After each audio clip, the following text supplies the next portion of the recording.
Kan ada orang yang pernah berbuat banyak maksiat sampai membunuh 100 orang. Kriminalitasnya tinggi, tapi dia putuskan untuk berhijrah. Saya mau kembali kepada Allah. Konsultasi pada seorang syekh, ustadz alim. Kata syekh ini, pergi ke majlis ilmu sana, belajar ilmu dulu. Berangkat ke sana.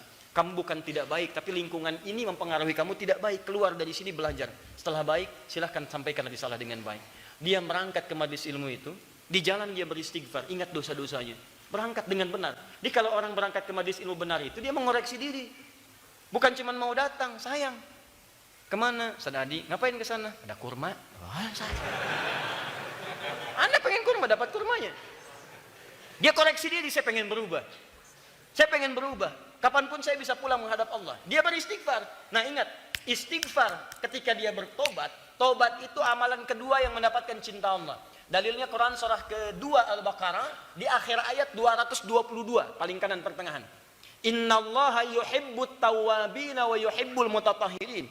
Innallaha yuhibbut tawwabin. Allah mencintai orang tobat. Jadi begitu dia tobat, mengoreksi diri, istighfar dia pada Allah, tobat, cinta Allah turun kepadanya. Kaidah cinta mengatakan diampuni semua dosa. Begitu ternyata dia di jalan tanpa dia ketahui dan memang gaib, maut datang lebih cepat dari apa yang dia bayangkan. Dia membayangkan sampai di majlis ilmu, tapi maut lebih cepat daripada bayangan dirinya.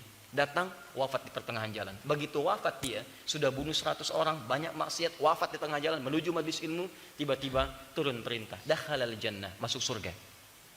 Dosa diampuni, amalan pertama langkahnya, mendapatkan jaminan kebaikan, surga. Turun kemudian ayat Quran surah kedua Al-Baqarah jauh setelahnya untuk memberikan kisah-kisah terbaik. Quran surah keempat, maaf An-Nisa, Quran surah keempat ayat 100 paling kiri sebelah bawah.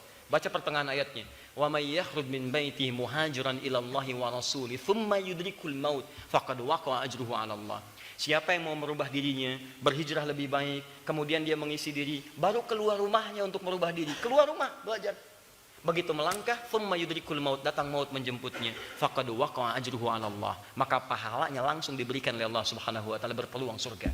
Makanya turun hadis keterangan dari Nabi. Di hadis riwayat Ibnu Majah, nomor hadis 233, setiap orang yang melangkahkan kakinya menuju majlis ilmu, man salaka tariqan yaltamisu fihi ilman, sahhalallahu lahu tariqan ilal jannah.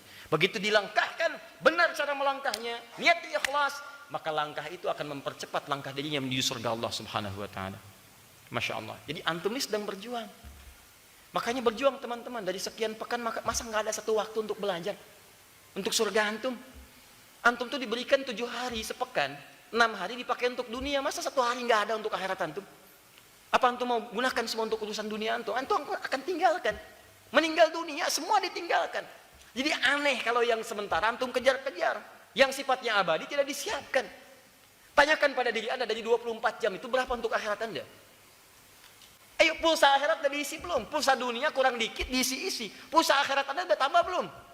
Quran anda, sholat anda, paling minimal ayo 40 hari, 40 rakaat dalam sehari, 40 rakaat. Misal untuk sholat, 17 rakaat sholat fardu, ditambah dengan 12 rakaat rawatib sunnah. 17 tambah 12 berapa? 29. Tambah 11 rakaat sholat malam, 40 rakaat. 40 rakaat, jaga. Orang-orang soleh selalu menjaga 40 rakaat dalam kesehariannya. Ketika tidak terjaga itu, Allahu Akbar, usahakan. Nggak sengaja, ganti besoknya. Baca Quran, sholat duha tambah misalnya dengan syuruknya, dengan macam-macamnya. Jaga, itu akhirat anda. Termasuk dalam sepekan, masa nggak ada waktu untuk belajar? Surga ada di situ. Dan anda tidak akan pernah tahu dalam keadaan apa anda akan wafat menuju Allah Subhanahu wa taala. Karena itu pastikan setiap pekerjaan anda melahirkan taat. Begitu terfikir maksiat, bayangkan akan diwafatkan waktu itu. Ingin wafat anda dalam keadaan fisabilillah? Mudah-mudahan saat pulang nanti ya, insya Allah. Itu pun kalau meninggal, kita belum tahu. Ya.